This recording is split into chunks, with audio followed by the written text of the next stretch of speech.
எந்த இடத்துல வந்து பெயிண்ட் அடிச்சு கொட்டுது உள்ள போன பேசா சார் தெரியும் நம்மளுக்கு. ஸோ அந்த மாதிரி ஒரு வீட்டுக்கு போறதுக்கு அப்படி இருக்கு. ரோட்ல இருக்கிற தெருநாய் கூட நம்மளை பார்த்தா கத்தும், யார் இது புதால் வந்திருக்காங்க அப்படின்னு. அந்த தெருநாய் இருக்குல்ல, அதுக்கு பிடிச்ச பிஸ்கெட் போடணும். ஒரு சில தெருநாய்கள்லாம் பாத்தீங்கன்னா பிஸ்கெட் சாப்பிடாது, பிரியாணி தான் சாப்பிடும், நான் தான் சாப்பிடும். அதுக்கு பிடிச்ச மாதிரி செஞ்சு அதை போட்டு அது நம்மளை கத்தாம பார்த்தணும். ஒரு நாய்க்கோ ஒரு வீட்டுக்கே இவ்வளவுனா ஒரு நாட்டை கொடுத்துருக்கீங்க, கொஞ்சமாவது டைம் கொடுங்க. லாரன்ஸ் மாஸ்டர் வந்து மக்களை நாயின்னு சொல்லிட்டாரு சொல்லி நிறைய வீடியோக்கள் வந்துட்டே இருந்துச்சு. என்னடா நிறைய வீடியோக்கள் வந்து யாரா எல்லாருமே போய் பார்த்தனா எல்லாருமே 200 ஊப்பிங்க. அதான் கொத்தூஸ். ஏன் 200 ஊப்பியும் கொத்தூஸ் வந்து இந்த கடி கடிக்கிறாங்கன்னு சொல்லிட்டு பார்த்தனா அதே பேட்டியில லாரன்ஸ் அவர்கள் வந்து பேசின ஒரு கிளிப்பிங் இருக்கு, அதை நீங்க பாருங்க. விஜயோட ரசிகர்கள் அதே போல காதல் தொண்டர்கள் எல்லாம் கற்பூரின்னு சொல்லிட்டு ஒரு விமர்சனம் வைக்கிறாங்க. அந்த ஒரு டேர்ம் எப்படி பாக்குறீங்க? அதை பத்தி உங்க கருத்து என்ன? விஜய் சார் ரசிகர்கள் தற்கூரின்னு ஏன் கேட்கறான்னு கேக்குறீங்களா? விமர்சனம் பண்றாங்க எல்லாரும்.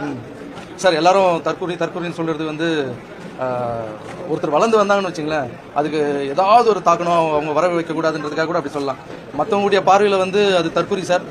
எனக்குன்னு ஒரு பார்வை இருக்கு, அது வந்து தாவேகாவின் அம்புக்குரியது, அது தற்கூரி இல்ல, தாவேகாவின் ஷார்ப்பான அம்புக்குரியது.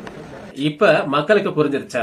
யாருமே டிவிக்கு சப்போர்ட் பண்ணிக்கிறாங்க. டிவிக்கு சப்போர்ட் பண்ண அடுத்த நிமிஷமே இவங்க எல்லாருமே வந்து கடிக்க ஆரம்பிச்சிருவாங்க. இந்த 200 ஓபிஎஸ் இந்த கொத்துஸ்ல வந்து டிவிக்கு ஓட்டு போட்ட எல்லாரையும் தற்கூரிஸ் நடிச்சிருக்காங்க. இல்ல அவங்கள தற்கூரி இல்ல, அவங்கள ஒரு அம்புக்குறின்னு சொன்னதுக்கு இந்த கடின்னு கடிச்சிட்டு இருக்காங்க. இப்ப நம்மளால ஒரு வீடியோ போட்டோ இல்ல எல்லா டேட்டாஸ் எடுத்து பார்த்து யார் தப்பு செஞ்சா யார் தப்பு செய்யறது உடனே கண்டுபிடிக்க முடியுது. ஒரு 20-30 வருஷத்துக்கு முன்னாடி வெறும் பிரிண்ட் மீடியா மட்டும் தான் இருந்தது. அதுல இந்த திமுக போய் உருட்டினதை நம்பிக்கிட்டு இருந்த மக்கள் தான் நிறைய பேர். இப்ப அப்படி இல்ல. உடனே மக்கள் கேள்வி கேட்க ஆரம்பிச்சிட்டாங்கன்னா அவங்க எல்லாம் தற்கூரி ஆயிட்டாங்க. என்னடா 200 ஊபிஎஸ் அண்ட் கொத்தூஸ் கொஞ்சமாவது திருந்துங்கடா. லாரன்ஸ் மாஸ்டர் வந்து 60 குழந்தைகளோட கனவுகளுக்காக 20 வருஷமா ஓடிக்கிட்டு இருக்கிறது எனக்கு நல்லாவே தெரியும். அதனால டிவி கேட்க ஆதரவா லாரன்ஸ் மாஸ்டர் பேசிட்டார் சொல்லிட்டு அவரை கடிச்சு கொதறாதீங்கடா.